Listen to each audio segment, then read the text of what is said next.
এ ভাই, কি চিন্তা করতেছেন? না, চিন্তা করতেছি হীরামণির বিয়ে করা আর খালকাইনটা কুমিরা না, একই কথা তাই না? এত সহজে আপনি বুঝে গেছেন, খুব খুশি হইলাম। আপনার চেহারা দেখে আমি বুঝছি আপনি অত্যন্ত বুদ্ধিমান, অত্যন্ত বিচক্ষণ। শোনেন, খুইলা কই, আমগো শ্বশুর বিরাট চালাক। আর যে চারটা বেনা, চারটা খান্নাস, চারটা জঙ্গি। হ্যাঁ, বুঝে গেছে। হ্যার মেঘো বিয়ার পরে যদি জামের বাড়িতে পাঠায় কিংবা শ্বশুর বাড়িতে পাঠায়, হেরা সংসার করা পারবো না। হেরা সেই সংসারে আগুন জ্বালাই দিব, অগ সংসার টিকবো না। এর লাগে মেঘো বিয়ে দিয়ে জামাইকে ঘর জামাই রাখছে। আমাকে প্রস্তাব দিছে বিয়ের আগে যে দয়া করে তোমরা যদি ঘর জামাই থাকো তাহলে আমার মেয়ের বিয়ে করো। আমরা রাজি হয়ে গেছি। আপনারা কি এরকম অফার দিছে নাকি ঘর জামাই থাকার? হ্যাঁ, দিছিল তো।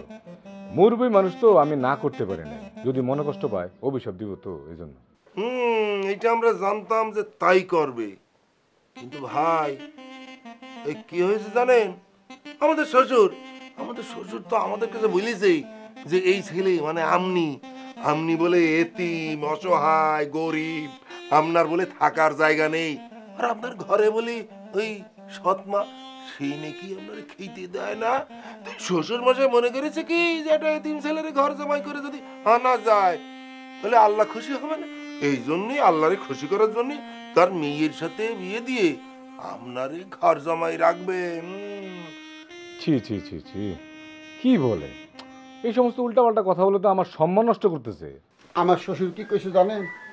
আমার শ্বশুর কইছে আপনি নাকি আমার শ্বশুরের পায়ে ধরে কান্নাকাটি করছেন, গড়াগড়ি গেছেন যাতে করে আপনার ঘর জামাই রাখে।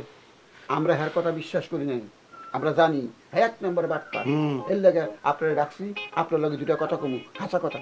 আমার সন্দেহ ঠিক আছে, আমি সন্দেহ করছি আমার শ্বশুরি মিশা কথা কইছে। হ্যাঁ যা কইছে এটা হাসা না। দেখেন, আপনার লোকের কথা কয়ে সব পরিষ্কার হয়ে গেল, সব পরিষ্কার হয়ে গেল। শ্বশুরের সব কথা ভুকাবাজি, একটা হাসা না। এখন ভাই আপনার খোলা কথা কই, নিজের জীবনরে যদি নিজে ভালোবাসেন তাইলে আপনার ওই বাড়িতে যাওয়া ঠিক হইব না। থ্যাংক ইউ, আপনাদেরকে অনেক ধন্যবাদ। আপনারা আমার বিরাট একটা উপকার করলেন। কিন্তু আমার যে একটা সমস্যা হয়ে গেছে। কি সমস্যা? সমস্যা হয়েছে কি, আমার বন্ধু বান্ধব, আত্মীয় স্বজন, ময় বুড়বি সবাই তো এই যাওয়ার জন্য রেডি হয়ে আছে। এখন তা করে আমি কিভাবে না করে আমি বুঝতেছি না। ওই বন্ধুদেরকে ডেকে বলে দেবেন কি যে মেয়ের ব্যাপারে মন্দ রিপোর্ট এসেছে, মন্দ রিপোর্ট, এখানে সম্বন্ধ সম্ভব না, ব্যাস হয়ে গেল। ভালো কথা কইছে তো, ভালো বুদ্ধি। না, ব্যাপারটা হয়েছে কি, সবাই তো যাওয়ার জন্য রেডি হয়ে রয়েছে। এখন যদি আমি হঠাৎ করে না করে দিই, সবাই মাইন্ড করবো না? এর থেকে একটা কাজ করলে কেমন, একটু ভাবেন তো।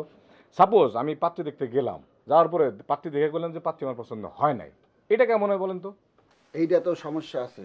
কি সমস্যা? আমার শ্বশুর বিরাট লুভি। আপনি তো খালি হাতে আমার শ্বশুর বাড়িতে মেয়ে দেখতে যেতে পারবেন না। আপনার এই ফলমূল নিতে হইব হিউজ 2-3 ডালি, মিষ্টি নিতে হইব কমপক্ষে 10 কেজি। অহন এগুলা ছাড়া যদি আপনি যান, আমার শ্বশুর আপনার গালে কষে একটা থাপ্পড় মারবো। অহন আপনি যদি টাকা খরচা করে থাপ্পড় খেতে যান, যান, আমগো কোনো কিছু কমান নাই। না, বুঝতে পারছি, খরচ কিছু হইতেছে হোক, তারপরও একটু দেখে আসি। বন্ধু বান্ধব সবাই আবদার করতেছে, বুঝেন না, ময় মুরব্বী সবার তো বলা হয়ে গেছে। এখন জিনিসটা না করা তো খারাপ দেখা যায়, একটু বুঝার চেষ্টা করেন। ও দিলো ভাই, আমার মনে হয় যে এই কথাটা যুক্তি রয়েছে। ওনারা গেল, মেয়ে দেখলো, দেখে এসে বলে দিল যে মেয়ে আমার পছন্দ হয়নি, ব্যাস এটা চুকে গেল। মানে ইও মরল না, ওই যে সাপও মরল। আরে সাপও মরল না, লাঠিও ভাঙলো। হ্যাঁ, লাঠিও ভাঙলো এক কথা কইতে এরকম পেছানকে। এই যে দুলাভাইরা, আপনারা যে আমার কাছে আইছেন, উনি তো জানছে। এখন যদি মনে করেন যে কোনো কারণে আমি না যাই, পাত্রী দেখতে না যাই, তাহলে কিন্তু উনি বুঝে ফেলবে যে আপনি আমার কাছে বদনাম করছেন। তখন আপনারা কি করবেন? ও দুলো ভাই, এই কথার কিন্তু যুক্তি রয়েছে।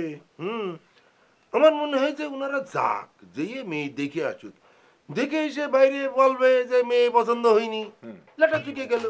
বড় ভাই, আপনার মাথায় কিন্তু মেলা বুদ্ধি। খুব খুশি হইলাম, আপনি বুঝতে পারছেন যে আমরা অত্যন্ত বুদ্ধিমান। শোনেন, জীবনে উন্নতি করতে হলে ব্রেন থাকতে হয়, ব্রেন থাকতে হয়, ব্রেন খাটাইতে হয়। আজকে তালি করে আমরা উঠি নাকি? জি আচ্ছা, আসসালামু আলাইকুম। ওয়ালাইকুম সালাম।